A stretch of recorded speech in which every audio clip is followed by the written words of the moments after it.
Hello friends, welcome to income का backup channel. आज मैं आपको बताने वाली हूँ कि हर एक इंडियन की पॉलिसी एलआईसी में ही क्यों होनी चाहिए, क्योंकि भारत सरकार ने ईयर 1956 में केवल 5 करोड़ इन्वेस्ट करके एलआईसी की स्थापना की थी।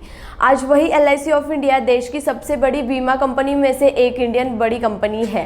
एलआईसी अपने प्रॉफिट का कुछ हिस्सा हिंदुस्तान के ही विकास के कामों में लगाती है। आज भारत के पास नागरिकों को जो भी सुविधाएं मिल रही है उसमें से सबसे ज्यादा एलआईसी का ही योगदान है, जैसे रोड्स बनाने, ब्रिज बनाना हो, पीने के पानी के लिए डैम्स बनाना, लोगों को इलेक्ट्रिसिटी और रेलवे सुविधाएं मिलना। इन सभी सुविधाओं में एलआईसी अपने प्रॉफिट का कुछ हिस्सा भारत सरकार को ही देती है। जैसे लास्ट ईयर ही एलआईसी ने भारत सरकार को 2697 करोड़ रुपीस कंट्रीब्यूट किए थे और 1956 से लेकर अब तक एलआईसी ने गवर्नमेंट को 268 लाख करोड़ कंट्रीब्यूट किए हैं, जो कि हमारे देश के जीडीपी का लगभग डबल अमाउंट है। एलआईसी अपने प्रॉफिट का 5% सामाजिक क्षेत्रों के विकास में देती है और 95% बोनस के रूप में अपने पॉलिसी होल्डर को देती है। आज हमारे इंडिया में लाइफ इंश्योरेंस सेल करने वाली 24 प्राइवेट कंपनियां हैं, जिसमें से एलआईसी को छोड़कर सभी के पार्टनर फॉरेन कंट्रीज है। ईयर 2000 के बाद जब फॉरेन की कंपनियां इंडिया आई थी, तब उन्हें इंडियन बैंक से जॉइंट वेंचर यानी पार्टनरशिप करके ही इंश्योरेंस सेल करने की परमिशन मिली। फॉर एग्जाम्पल, अगर आप टाटा एआई से पॉलिसी लेते हो तो आपको लगेगा आपका पैसा टाटा में जा रहा है, पर यह गलत है। आपका पैसा हांगकांग कंट्री में भी जा रहा है, क्योंकि टाटा कंट्री इंडियन है बट एआईए इंश्योरेंस सेल करने वाली कंपनी हांगकांग की है। इसी तरह कुछ नाम हम यहाँ दिखा रहे हैं। वैसे ही आईसीआईसीआई इंडियन बैंक है और प्रूडेंशियल लाइफ इंश्योरेंस ये ब्रिटिश कंट्री की है। मींस आईसीआईसीआई पॉलिसी लेते हो तो हमारे कंट्री का कुछ पैसा ब्रिटिश को भी जाएगा। सभी ने अपने अपने पार्टनर का नाम शो किया है, लेकिन एसबीआई अपने पार्टनर का नाम शो नहीं करती। एसबीआई के पार्टनर का नाम पीएनबी परिभाष कार्डिफ है, जो फ्रेंच कंट्री की है। आप ही बताइए, अगर हमारे देश का सारा पैसा कहीं और कंट्री में जा रहा है तो इंडिया के कंट्री के डेवलपमेंट का क्या होगा और हमारे देश के विकास के लिए पैसा कहाँ से आएगा, हमारे डोमेस्टिक सेविंग का क्या होगा। आज बीमा क्षेत्र में एलआईसी ऑफ इंडिया सबसे बड़ी है और सेफ है, क्योंकि 24 प्राइवेट कंपनी में से सिर्फ एलआईसी को ही गवर्नमेंट ने सेक्शन 37 एक्ट की गवर्नमेंट गारंटी दी है। सेक्शन 37 एक्ट ये होता है कि अगर एलआईसी को कुछ हो गया तो कस्टमर को सारा पैसा गवर्नमेंट ऑफ इंडिया देगी। आईपीओ आने के बाद भी गवर्नमेंट की गारंटी बनी रहेगी, ऐसा गवर्नमेंट ने खुद कहा है।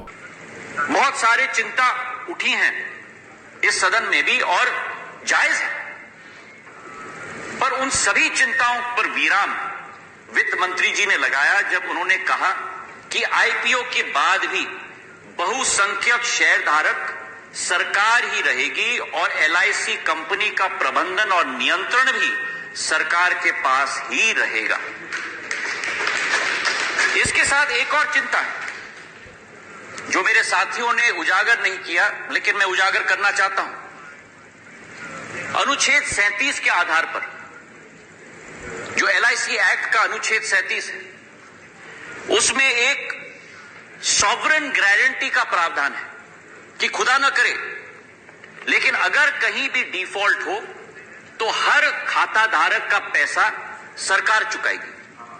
और यह विश्वास इस सदन में वित्त मंत्री जी ने दिलाया है कि वो अनुच्छेद 37 सॉवरेन गारंटी का वादा बरकरार है और अधिकार एक एक खाता धारक का सुरक्षित रखा जाएगा। ये सरकार का प्रण और संकल्प है।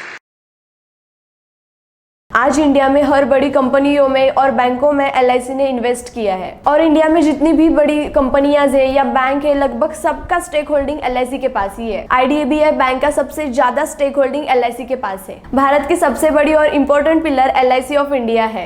मीन्स भारत की अर्थव्यवस्था इन 3 पिलरों पर डिपेंड है। फर्स्ट आता है आरबीआई एंड बैंकिंग, सेकंड है एग्रीकल्चर एंड इंडस्ट्रियल, थर्ड है एलआईसी ऑफ इंडिया। जो एलआईसी राष्ट्र की इतनी मदद कर सकती है, तो सोचो दोस्तों, वो एलआईसी आपकी भी कितनी मदद करेगी। जरूरत है तो सिर्फ एक अच्छे एडवाइजर को सर्च करने की, जो आपको सही गाइडेंस दे सके। अगर एलआईसी आपके बिजनेस के फाउंडेशन को पकड़ कर रखे तो किसी भी प्रॉब्लम या किसी भी मुसीबत में आपका बिजनेस खड़ा रहेगा, जिससे आप अपना पूरा फोकस बिजनेस के प्रॉफिट को बढ़ाने में लगा सकोगे। तो क्या आप चाहेंगे कि आपके बिजनेस के फाउंडेशन को मजबूत करने में और आपके बच्चों का ब्राइट फ्यूचर करने में एलआईसी आपको मदद करे? इफ़ येस, देन आप आपके एक्सपर्ट एडवाइजर से कांटेक्ट कर सकते हो। अगर ये वीडियो आपको अच्छा लगा हो तो इस वीडियो को ज़्यादा से ज़्यादा शेयर करें, लाइक करें और हमारे चैनल को सब्सक्राइब करें। आज के वीडियो के लिए बस इतना ही। मिलते हैं नेक्स्ट वीडियो में एक न्यू कंसेप्ट के साथ। Thank you.